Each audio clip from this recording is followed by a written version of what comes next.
dia, irmãos. Eu saúdo a todos com a graça e a paz do Senhor Jesus Cristo. Amém. Vamos abrir as nossas Bíblias, mais uma vez, na carta do apóstolo Paulo aos Gálatas. Nós chegamos agora no capítulo 5, a partir do versículo 25. Gálatas. Capítulo 5, nós vamos ler do versículo 25 até o capítulo 6, versículo 5.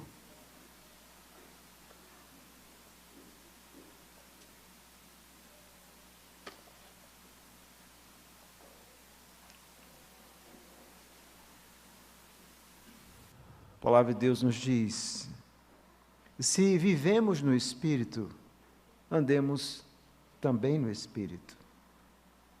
Não nos deixemos possuir de vanglória, provocando uns aos outros, tendo inveja uns dos outros. Irmãos, se alguém for surpreendido em alguma falta, vós que sois espirituais, corrigi-o com espírito de brandura e guarda-te, para que não sejas também tentado. Levai as cargas uns dos outros, e assim cumprireis a lei de Cristo. Porque se alguém julga ser alguma coisa, não sendo nada, a si mesmo se engana. Mas prove cada um o seu labor, e então terá motivo de gloriar-se unicamente em si e não em outro, porque cada um levará o seu próprio fardo. Amém, a bendita palavra do Senhor. Vamos orar. Mantenha a Bíblia aberta para acompanhar a exposição. Vamos buscar a graça do Senhor. Bendito Deus, nós louvamos, exaltamos e bendizemos o Teu nome, pela alegria de estar na presença do Senhor. Não há nada melhor do que estarmos aqui reunidos, buscando ao Senhor, Te adorando como igreja, e também sendo edificados pela Tua bendita palavra. Agora pedimos que o Teu Espírito fale ao nosso coração e que Ele nos conduza, que os nossos pensamentos estejam todos cativos em Cristo, a quem seja a honra e a glória para sempre. Amém. Certa vez um membro da igreja me procurou e disse o seguinte: pastor, eu gosto muito de Jesus, eu realmente amo o Senhor Jesus Cristo, mas eu não gosto da igreja. O que é que eu faço? Eu amo a Jesus, mas eu não gosto da igreja. A igreja tem falhas demais, tem pecadores demais. Eu não consigo viver no meio deles. Há muitos cristãos que realmente pensam isso. Basta observar a quantidade de pessoas que se dizem cristãos que não frequentam nenhuma igreja. Ou alguns que acham que podem simplesmente acompanhar os cultos pela internet, e nessa era da tecnologia, eles realmente acreditam que é possível fazer isso sem termos uma comunhão com o corpo de Cristo. Mas eu ouvi a palavra daquele irmão e, obviamente, exortando, tentando ensinar a ele o que a palavra de Deus ensina sobre a igreja. Eu também comecei a pensar, naquela ocasião, como é que alguém pode amar a igreja. De fato, a igreja não é perfeita. E aqui o apóstolo Paulo nos ensina exatamente como é que nós amamos a igreja. Obviamente, a igreja de Cristo é a noiva do Cordeiro. E o que Paulo vai dizer é que a vida no Espírito é a forma, é o antídoto, é o remédio que nos ensina a amar a igreja de Cristo, apesar de todas as suas imperfeições. Mas para isso, para que nós possamos amar a igreja de Cristo, é preciso andar em sintonia com o Espírito Santo, uma profunda sintonia. Quando nós perdemos essa sintonia com o Espírito, nós, como pecadores, sempre nos achamos melhores do que os outros. E você tem andado em sintonia com o Espírito Santo? Essa é uma pergunta muito importante na vida cristã. ou aquilo que o Espírito ensina e a nossa vida estão em profundo descompasso. É isso que Paulo está ensinando aqui, o andar no Espírito. Mas antes de adentrar nesse texto, vamos nos lembrar rapidamente do contexto onde ele está inserido, na carta de Gálatas. Eu tenho pregado todos os domingos pela manhã, e chegamos aqui exatamente no capítulo 5, versículo 25, até o capítulo 6, versículo 5. Nós vimos na semana passada que Paulo faz uma exortação no versículo 16 para que os gálatas andassem no Espírito. Digo, porém, versículo 16, andai no Espírito e jamais satisfareis a concupiscência da carne.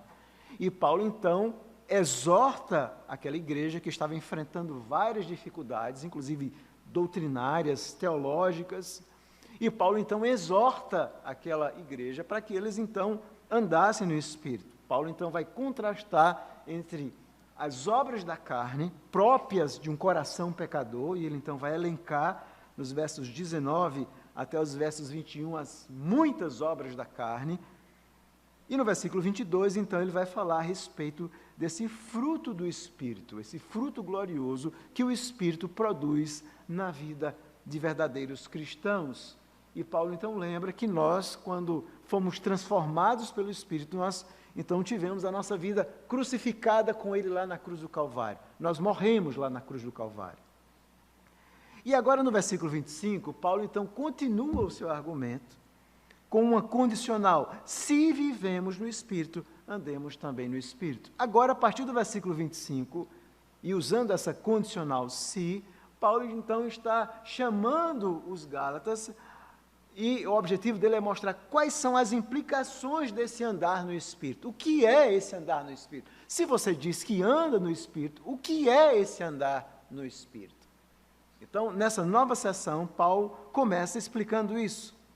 E aqui nós vamos ter um conjunto de 5 exortações. Paulo faz 5 exortações aos gálatas sobre o que é esse andar no Espírito e qual é a dimensão prática disso. Obviamente, alguns estudiosos se debatem sobre se existe alguma lógica aqui nessas 5 exortações. Mas parece que a lógica de Paulo não é difícil, impossível de perceber. Observe que ele começa com a condicional no versículo 25, se vivemos no Espírito, andemos também no Espírito. E no versículo 26 até o capítulo 6, versículo 2, ele vai falar do aspecto corporativo de andar no Espírito, da igreja. O que é que significa uma igreja andar no Espírito? Esse é o pensamento de Paulo, onde ele vai usar, no capítulo 6, versículo 1, um exemplo, uma ilustração. Então, capítulo 6, ao invés de começar uma nova sessão, na verdade aqui é uma ilustração. Paulo está ilustrando esse ponto da igreja, o que é para uma igreja andar no Espírito. E do capítulo 6, versículo 3 a 5, Paulo então vai mostrar a dimensão individual do Espírito. O que é que individualmente significa esse andar no Espírito? Então, esse é o argumento que Paulo vai usar aqui. Então, se nós tivéssemos que resumir essa sessão do capítulo 5, versículo 25, até o capítulo 6, versículo 5, é um único pensamento, embora na sua Bíblia esteja dividido, mas é um único argumento do apóstolo Paulo. Talvez um tema apropriado seja andando no passo do Espírito e cuidando dos outros e de si.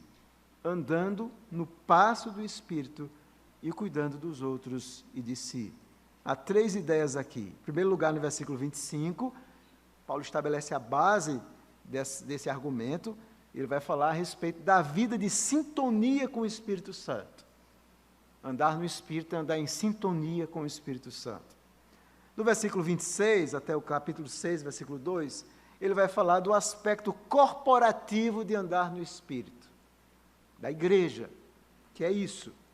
E do versículo 3 ao versículo 5, ele vai falar do aspecto individual do andar no Espírito Santo. Então, nós vamos analisar, em primeiro lugar, o versículo 25, a vida de sintonia com o Espírito Santo. Observe que ele continua o seu argumento dizendo, se vivemos no Espírito, se. Obviamente, esse se não é que Paulo está colocando uma dúvida se os gálatas viviam ou não.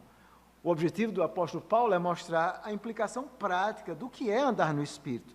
No versículo 16, ele tinha feito a exortação: andem no Espírito. E agora ele diz assim: se vocês andam, se vocês vivem no Espírito, vocês devem andar também no Espírito. Então, Paulo está explicando o que é essa vida no Espírito, o que é viver no Espírito, o que é ser um cristão transformado, lavado, regenerado pelo Espírito Santo. Bom, resumindo em uma frase, é andar também no Espírito. E é interessante essa palavra que Paulo usa aqui para andar. Existia uma palavra grega própria para andar, mas Paulo utiliza uma palavra específica, mais apropriada, talvez aqui na mente dele, no contexto, e os gálatas entender muito bem isso, porque essa palavra aqui, andar, significa, literalmente na língua grega, andar nos passos com alguém em linha. Era uma palavra que era usada, sobretudo, na marcha militar. Os gálatas entenderam muito bem. Eu não sei quantos vocês viram, ou já devem ter observado, quando um exército está marchando, eles lá vão andando no mesmo compasso, naquela marcha militar, passo a passo. Quem foi militar, o irmão Francisco deve saber bem isso, o presbítero Francisco deve lembrar bem disso. É preciso andar no compasso, passo a passo. Então, a primeira coisa que Paulo diz é exatamente isso: irmãos, se nós vivemos no Espírito, nós temos que andar em sintonia com o Espírito, no passo a passo do Espírito. Essa é a vida cristã. E esse passo a passo do Espírito significa não seguir as obras da carne, mas viver o fruto do Espírito. Ao invés de buscar essas obras da carne que Paulo fala aqui, que são prostituição, impureza, lascívia, idolatria, feitiçaria, inimizade, porfias, que são dissensões, ciúmes, iras, discórdias, dissensões, facções, invejas, bebedices, orgias, que aqui é traduzido por glutonarias. Paulo diz, muito pelo contrário, o crente, ele anda em passo a passo, em sintonia, na marcha com o Espírito Santo. Essa é a vida cristã. Você anda em sintonia com o Espírito. Você não vive em piloto automático. Às vezes na nossa vida nós entramos no piloto automático. Eu quero fazer o que eu quero dizer o que eu quero pensar o que eu quero. Eu não importo com nada, eu não importo com ninguém. Essa é a obra da carne. Viver no Espírito significa andar em sintonia com o Espírito Santo. Calvino explica muito bem em seu comentário de Gálatas esse texto, quando ele diz o seguinte, João Calvino: a morte da carne é a vida no Espírito. Se o Espírito de Deus vive em nós, ele deve governar todas as nossas ações. Neste versículo, viver se refere ao poder interior e andar às ações externas. É uma excelente explicação.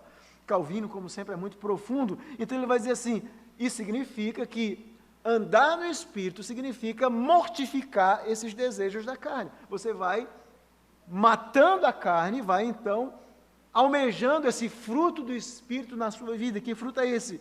O amor, a alegria, a paz, um ânimo longo, uma benignidade, uma bondade, fidelidade, uma vida de fé, de confiança em Deus, uma mansidão, um domínio próprio. São essas coisas. Então, esse viver no Espírito, esse poder interior, essa obra do Espírito em nossa vida, que vai se manifestar em ações externas. Essa é a vida no Espírito. É isso que Paulo quer dizer. Andar no Espírito é estar em sintonia. O que agrada o Espírito, você faz. O que desagrada o Espírito, você deixa.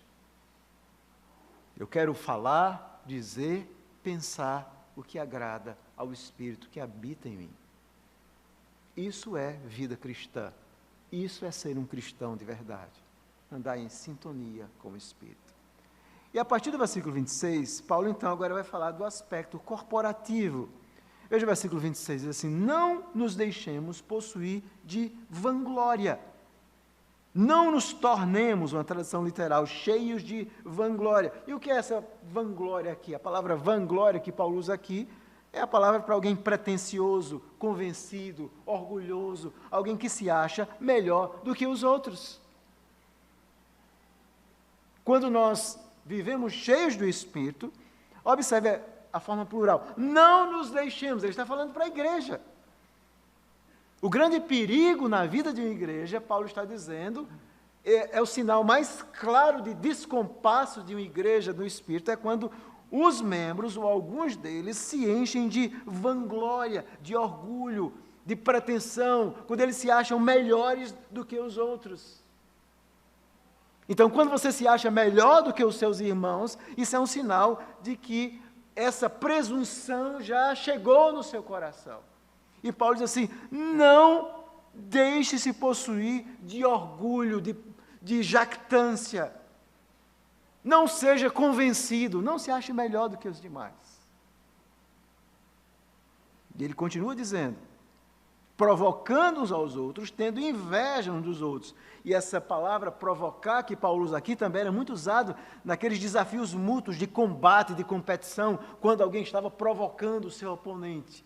Paulo vai dizer que o orgulho leva à provocação. Essa presunção leva você a provocar os outros, se achando melhor do que os outros e produzindo também inveja. O orgulho sempre se manifesta em irritar, em inflamar os outros, porque você se acha melhor, você se compara. Você acha que você está sempre certo, você é aquele que diz, não tem ninguém na igreja que é um crente fiel, só tem eu. Olha aqueles irmãos, veja como eles vivem, veja quantas vezes eles vão na igreja. Você fica então calculando, olhando, observando a vida de cada pessoa. E quando você faz isso, você está se enchendo de vanglória e está entrando no descompasso do Espírito. Porque o compasso do Espírito é amor, é gentileza. E não a vanglória. E, acima de tudo, a humildade. O Espírito produz humildade, mas o nosso coração pecador, isso nós herdamos, é o que alguns estudiosos chamam a síndrome de Lúcifer. Ele foi o primeiro a experimentar isso quando quis ser igual a Deus, e quando lançou isso no coração de Adão e Eva, vocês podem ser iguais a Deus, vejam como vocês podem ser grandes. E é isso que existe no coração do homem, esse sentimento de orgulho, de vanglória, de independência. E Paulo diz assim, nós não podemos, como igreja, seguir pelo caminho da vanglória. Nós temos que fugir de qualquer coisa na igreja, ou de qualquer atitude que aparente que nós somos melhores, mais espirituais, mais fiéis do que os demais. Nós não podemos seguir por esse caminho, porque isso é a ruína da vida de uma igreja. E quanto àquele fraco, aquele que foi apanhado em pecado? Veja, a igreja é formada por pecadores. E Paulo aqui no capítulo 6, versículo 1, vai usar um exemplo muito claro. Por que a vanglória é ruim na vida de uma igreja? Ele diz assim, irmãos, se alguém for surpreendido em alguma falta, vós que sois espirituais, corrigi com espírito de brandura. Paulo vai usar um exemplo agora muito claro, de alguém que é apanhado, pego. Isso significa que muitas vezes o ser humano ele não confessa, né? Ele não, todo ser humano, todo pecador tem essa capacidade, muitas vezes, de montar uma capa. E Paulo dizia, o que é que a gente faz quando a gente pega, quando alguém descobre, quando alguém vê, quando se evidencia, ou quando vem à tona que um irmão da igreja pecou? O que é que a gente faz? A gente diz, está vendo? Olha, está vendo que eu sou realmente melhor do que ele? Não. Veja o que Paulo diz. Se alguém for surpreendido em alguma falta, vós que sois espirituais, corrigi. Quem são esses espirituais? Será que Paulo está estabelecendo aqui uma classe na igreja, tem um ranking dos espirituais e o ranking dos carnais? É claro que não. Obviamente não existe crente carnal. Isso é uma interpretação equivocada que algumas pessoas têm lá de 1 Coríntios. Não existe tal coisa. Os espirituais, e aqui o que Paulo está se referindo, é que nós fomos salvos pelo Espírito. Nós temos a presença do Espírito. Então, todo crente verdadeiro, ele é espiritual. Então, Paulo está dizendo, vós os que sois espirituais, ou seja, o restante da igreja, vocês da igreja, que viram que aquele irmão em uma atitude de fraqueza, caiu, pecou, fez alguma coisa que desagradou a Deus, o que é que vocês devem fazer? Vocês devem corrigi-o.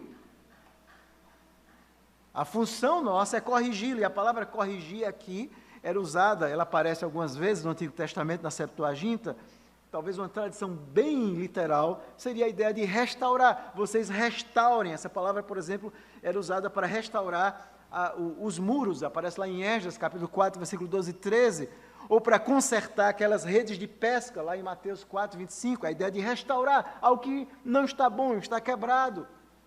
Então, qual é a função da igreja quando alguém peca? Não é fazer um julgamento de que nós somos melhores do que ele. Nós dizer assim, aquele ali foi riscado do livro da vida. Não. A primeira atitude é de correção. E como? Com que atitude? Com espírito de brandura. Com espírito de brandura, nós temos que cumprir, obviamente, aquilo que Jesus ensinou em Mateus 18. Se alguém viu o seu irmão pecar, você vai e você então corrige. Se ele se recusar, você chama testemunhas e o corrige. Se ele se recusar, então você diz à igreja. E se ele se recusar a ouvir a igreja, então ele é disciplinado. Jesus diz, então considere ele como um ímpio. Ele não é crente, ele não quer mudar. Só ímpios não mudam. Só ímpios não se corrigem. Trate-o como um ímpio. Mas até a igreja chegar nessa fase, a primeira atitude é essa, um espírito de brandura. Mas mais do que um espírito de brandura, Paulo diz assim, veja o final do versículo, e guarda-te para que não sejas também tentado. Paulo diz assim, cuidado com a sua própria vida, não se ache melhor. Cuidado para que você também, ao ser tentado, não caia também e peque contra o Senhor. Paulo, inclusive, vai dizer em outro texto, quem estiver em pé, ore para que não caia. Essa deve ser a atitude. Então, quando nós andamos no Espírito, no passo do Espírito, o Espírito não apenas tira esse espírito de vanglória do nosso coração, mas coloca um espírito de compreensão, de compaixão para com o nosso irmão. Nós sabemos que temos falhas, os nossos irmãos também têm falhas, algumas vezes algumas falhas são mais sérias, mais graves, e nós devemos então nos corrigir mutuamente, mas acima de tudo é preciso ter cuidado para não sermos tentados. A palavra que ele usa aqui, literalmente para tentar, a palavra tentar significa teste, são os testes da vida. Nós somos testados pelo nosso coração, por Satanás, que muitas vezes monta cilada. Então, quando nós nos achamos bons demais, crentes demais, super espirituais demais, é exatamente a hora ideal que Satanás nos derruba. Se você quiser saber como Satanás gosta de tentar um cristão, basta lembrar que ele tenta quando você acha que você está no seu melhor nível de vida espiritual. É nessa hora que ele vai procurar tentar destruir você. E é isso que Paulo está ensinando. Cuidado, irmãos. E ele continua no capítulo 6, versículo 2, dizendo, então o que é que nós devemos fazer na igreja? Levai as cargas uns dos outros. E aqui ele usa essa metáfora, literalmente, de trabalhadores que carregam coisas. Na vida cristã, todos nós temos, o que é essas cargas uns dos outros? Obviamente, o que Paulo está ensinando aqui é que na vida cristã, cada membro da igreja tem as suas lutas, tem as suas dificuldades, tem as suas áreas cinzentas que precisam da graça de Deus, podem ser financeiras, podem ser pessoais, podem ser familiares. Todos nós temos as nossas dificuldades. O pastor tem, a família do pastor tem, os presbíteros, a família dos presbíteros, os diáconos, as famílias dos diáconos, os membros da igreja, os jovens, os adolescentes, as crianças, os idosos, os velhos, todos nós temos as nossas lutas, as nossas dificuldades. Então, ao invés de nós ficarmos usando essa atitude comparativa, nós devemos nos ajudar mutuamente. E por quê? E aí Paulo então vai dizer, porque se vocês fizerem isso, vocês cumprireis a lei de Cristo. E qual é o resumo da lei de Cristo? É o amor a Deus e ao próximo. Paulo já havia falado isso. Observe que no capítulo 5, versículo 14, ele já havia dito, porque toda a lei se cumpre em um só preceito, a saber, amarás o teu próximo como a ti mesmo.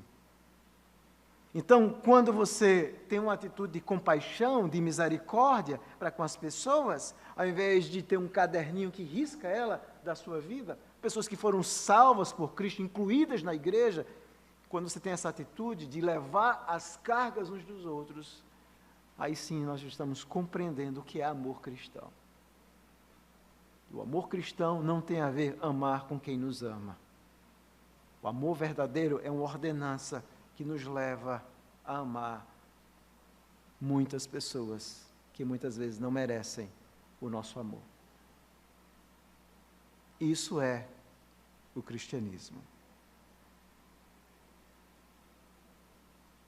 A igreja precisa andar no compasso, na marcha do Espírito.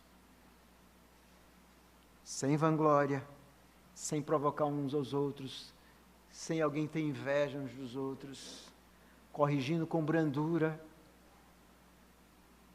e, em última instância, disciplinando aqueles que não querem ser corrigidos com brandura. Mas, acima de tudo, cada um tendo cuidado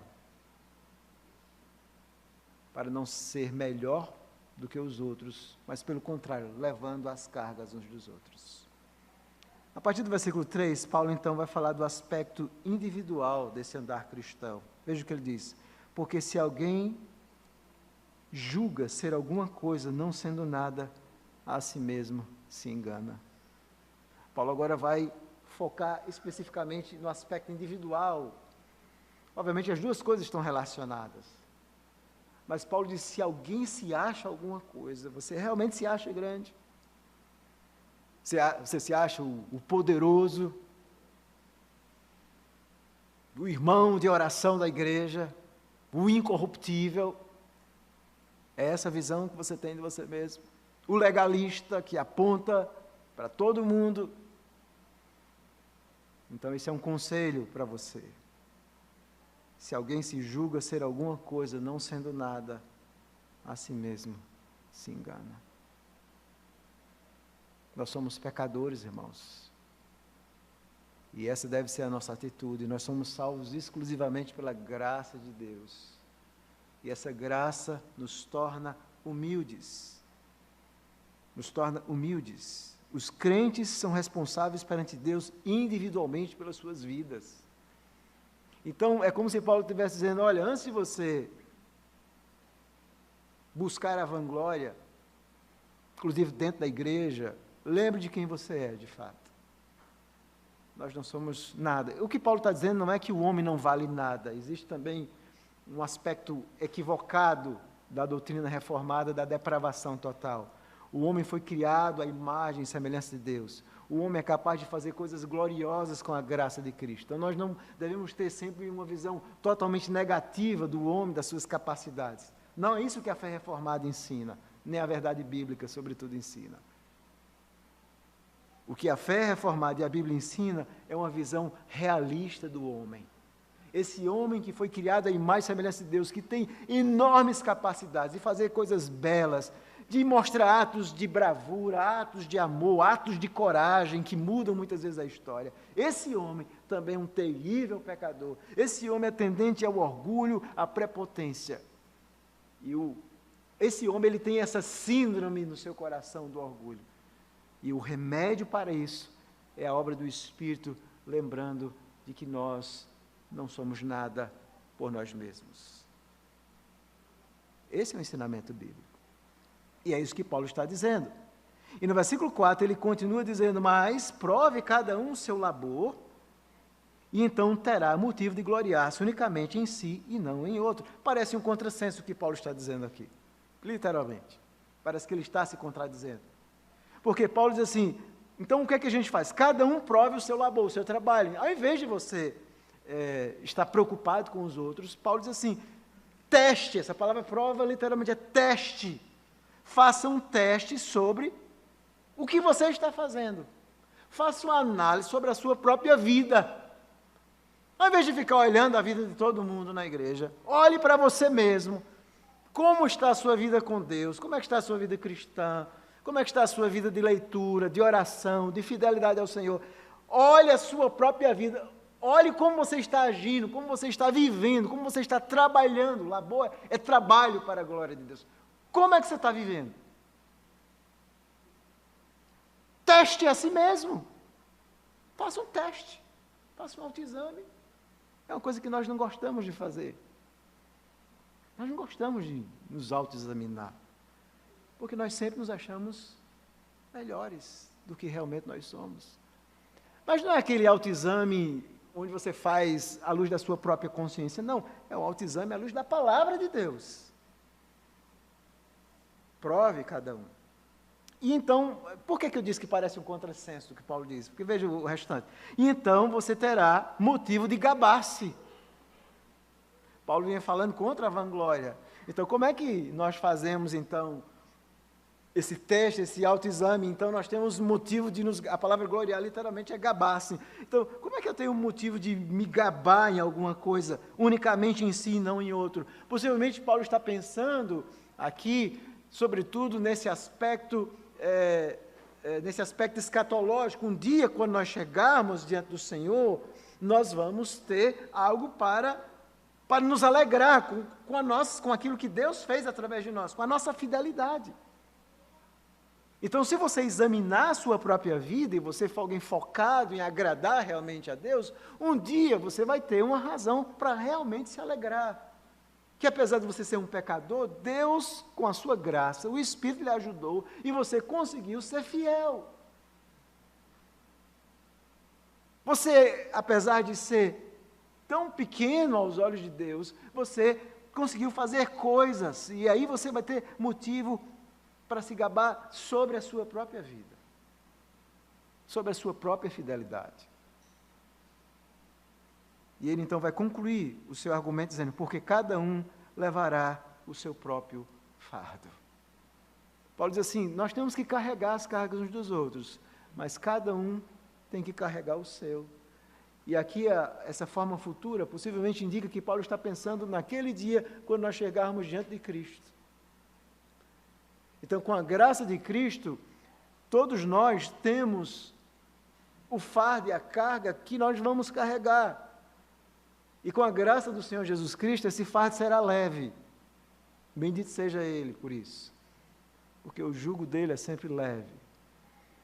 Com Ele a vida se torna mais leve. Com a graça dele, com a bondade dele, nós conseguimos superar as inúmeras dificuldades da nossa vida. Então, todos nós temos a nossa própria carga. Até um dia, quando nós chegarmos diante de Cristo, na glória, aí finalmente não haverá mais fardo nenhum. Maranata, que Ele venha. Esse é o dia glorioso. A glória da morte não é apenas que nós nos encontramos com Cristo, mas a glória da morte também para o cristão é que os seus fardos finalmente ficam aqui. Paulo então está dizendo aos irmãos, olhe para si mesmo, não olhe tanto para os outros. Se olhar para os outros, que seja com atitude de ajuda e de amor. Essa é uma dimensão muito importante que nós devemos aplicar na nossa vida. O perigo do orgulho. A ruína da igreja é essa. Há uma ilustração bonita do livro Peregrino, e eu quero dizer a vocês, crianças, se vocês não leram o livro Peregrino, peça para que o seu pai leia para você. Na verdade, todo cristão deveria ler o Peregrino, alguma vez na vida. Eu já li algumas vezes na vida. E há uma cena muito interessante do Peregrino, é um livro de John Bunyan,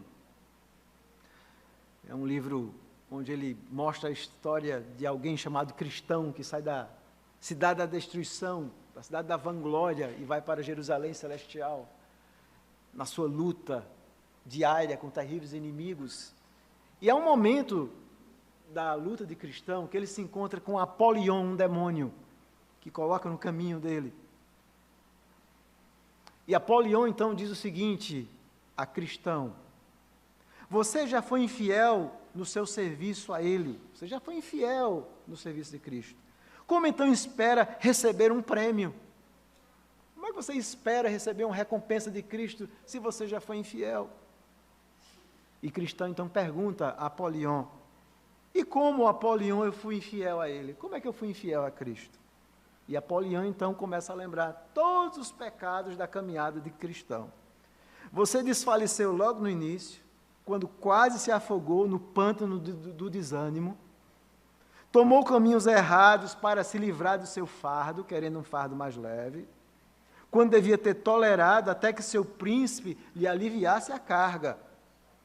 Você dormiu em pecado e perdeu coisa muito preciosa. Lá, diante dos leões, quase se deixou convencer e voltar atrás. E ao falar da sua jornada e do que ouvia e ouviu, lá no seu íntimo, você desejava vanglória em tudo o que diz e que faz. Apolion diz, lá no seu íntimo, cristão, você queria a vanglória, você queria se gloriar do que você fazia, de quem você era. Sabe qual é a resposta de cristão? Quando ele escuta Apolion falando para ele, ele diz assim, tudo isso é verdade. Veja a diferença. Tudo que você está dizendo a meu respeito é verdade. E muito mais que você não mencionou. Mas o príncipe a quem sirvo e honro é misericordioso, sempre pronto a perdoar. Além disso, essas fraquezas já me possuíam em sua terra, pois foi lá que as contraí, ou seja, lá no velho homem, lá na terra da vanglória. E debaixo delas tenho sofrido e lamentado, mas assim mesmo alcancei o perdão do meu príncipe. É maravilhosa essa cena, irmãos. É verdade. É verdade. Eu fiz tantas coisas erradas. Em algum momento a vanglória estava lá no meu coração. Mas o meu príncipe, ele me perdoou e me perdoa. Eu creio que esse é o remédio para nós como igreja e para como crentes individuais. O remédio não é negar as nossas falhas, os nossos pecados, as tendências do nosso coração pecador. Esse não é o remédio. O remédio é fazer o autoexame e reconhecer. E reconhecer que o maior perigo do ser humano e nosso é a vanglória. É por isso que o verdadeiro evangelho, o verdadeiro cristianismo, ele não é atrativo ao homem. E sabe por quê? Porque o verdadeiro evangelho fuzila o velho homem, fuzila a glória humana. O verdadeiro evangelho é aquele que diz glória somente a Deus. Esse é o evangelho. O verdadeiro evangelho é o remédio para não apenas reconhecermos esse mal que está alojado. Todos nós nascemos com essas terríveis tendências da carne, e o remédio para isso é essa obra do Espírito em nossa vida, que nos salva e que nos chama a andar sempre em compasso, não saia do compasso do Espírito. Esse é o remédio. É por isso que os reformadores usavam como lema da reforma, soli Deo glória, glória somente a Deus. E nós repetimos toda a reforma esse princípio. Esse é o princípio mais difícil de ser vivido. Porque os pecadores, eles querem a sua glória. Esse é um princípio difícil para os líderes, para quem é pastor, para quem é presbítero, diácono. Por quê? Porque muitas vezes nós queremos alguma glória, nós queremos alguma recompensa, nós queremos um reconhecimento. Esse é um princípio difícil para aqueles que ajudam no culto cristão, na liturgia. Às vezes nós queremos fazer alguma coisa. Às vezes o pastor ele quer se transformar não em um pregador da palavra, mas em um animador de auditório, um tangedor, alguém que burila as emoções das pessoas. E é isso que muitas pessoas querem. Eles querem realmente um pastor que atraia, um líder, toda a glória para si.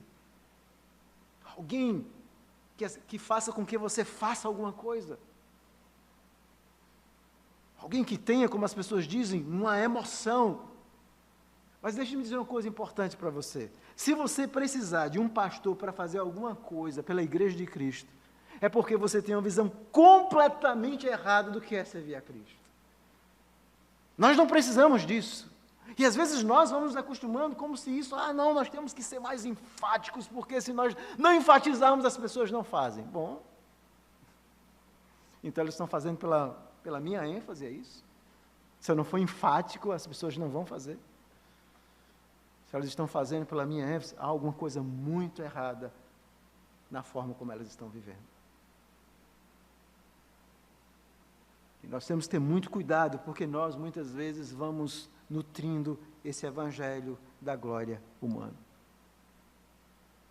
O princípio do solo deu glória é um princípio que tem implicações para o dirigente, para o pregador. Lembro muito bem de um pregador que pregou a palavra do Senhor e quando ele terminou o sermão, um jovem chegou e cochichou no ouvido dele: pastor, esse foi o melhor sermão que eu já ouvi na minha vida. Não tem nenhum pregador como o senhor.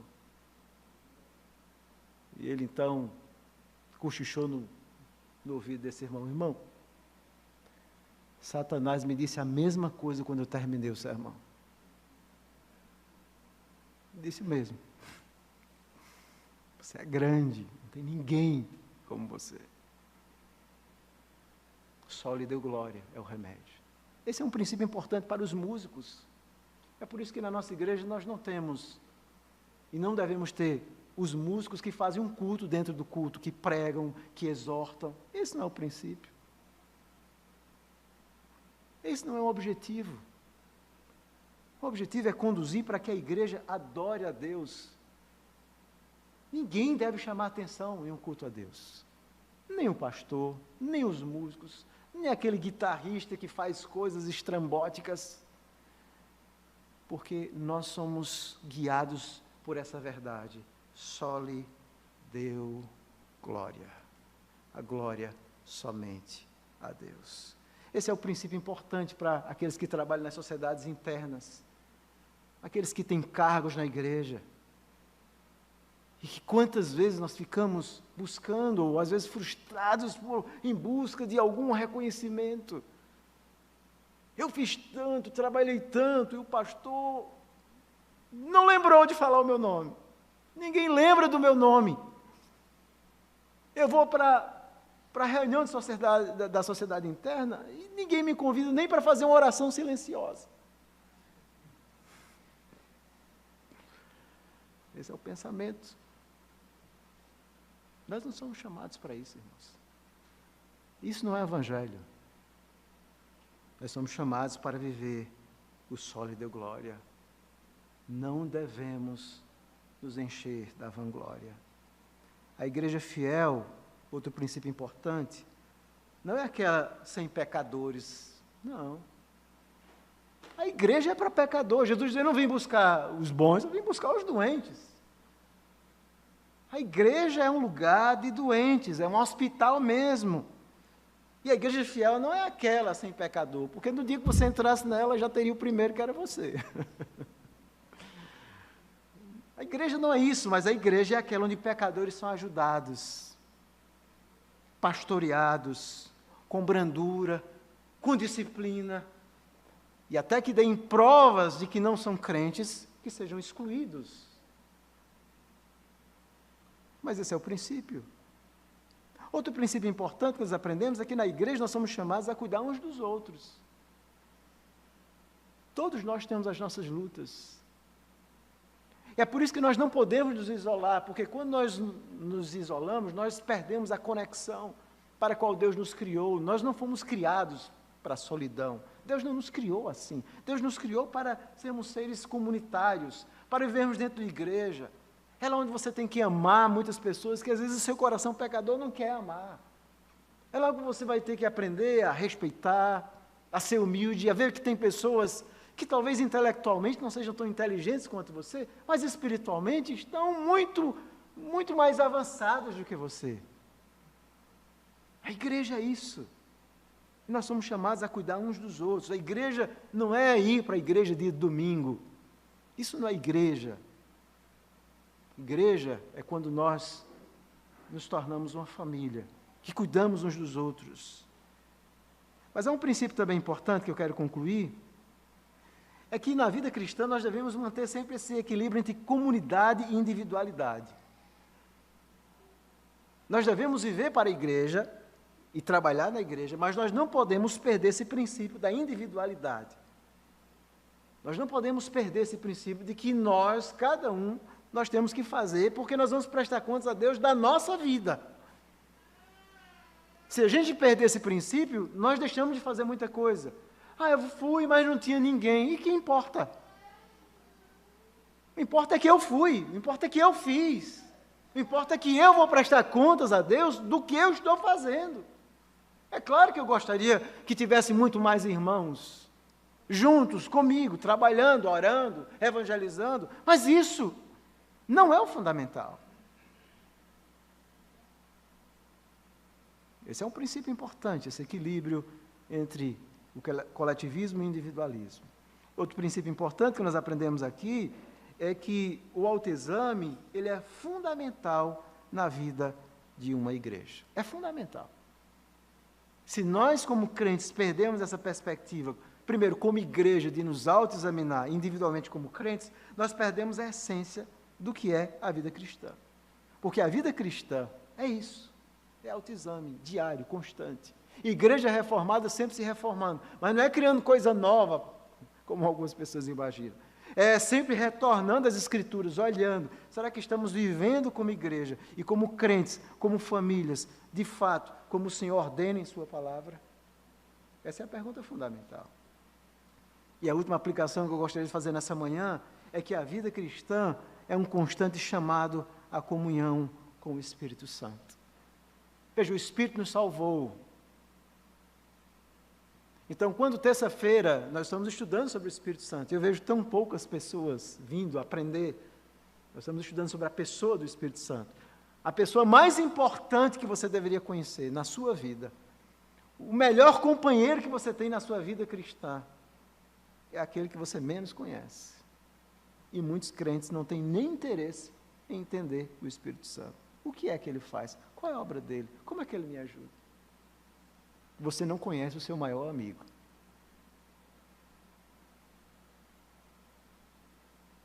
Já pararam para pensar nisso?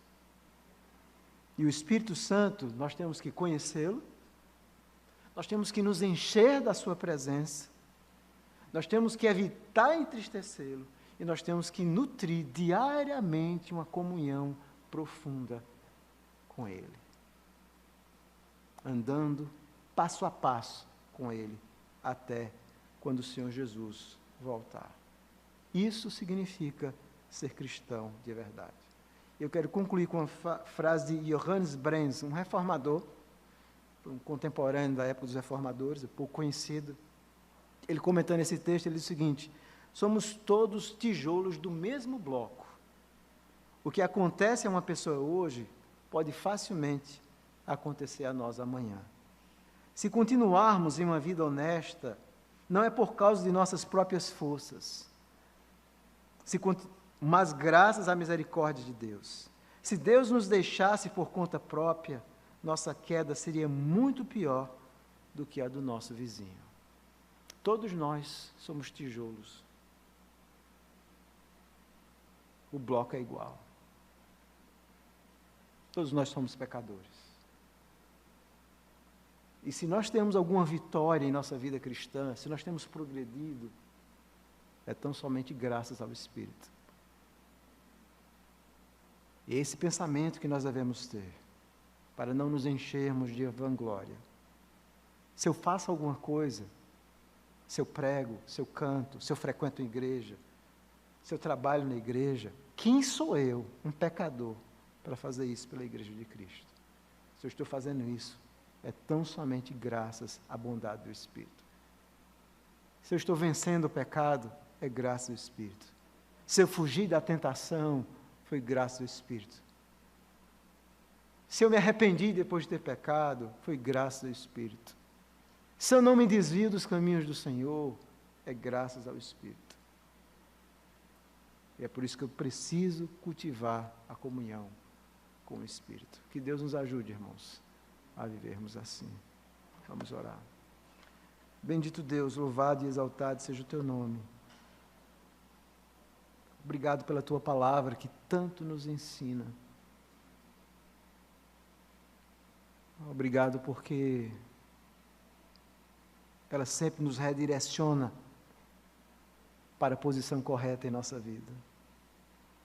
Essa posição é que nós somos pecadores, mas fomos graciosamente regenerados em Cristo.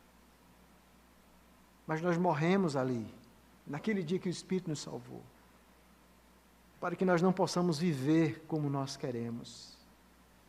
E eu sei que muitas vezes o nosso coração pecador vai acumulando mágoa, vai acumulando pensamentos negativos em relação a irmãos, a igreja, coisas que o Senhor precisa tirar do nosso coração. O Senhor precisa oxigenar a nossa mente, o nosso coração, com amor. O amor que nós, pecadores, não temos, mas que o Senhor, que é um Deus de amor, tem. Então, que o teu amor inunde o nosso coração, para que possamos te amar sobre todas as coisas, mas amar também o nosso irmão e amar a igreja. E de alguma forma também amar a si mesmo, no sentido de obedecer e de ser fiel ao Senhor. Essa é a nossa oração, em nome de Jesus. Amém.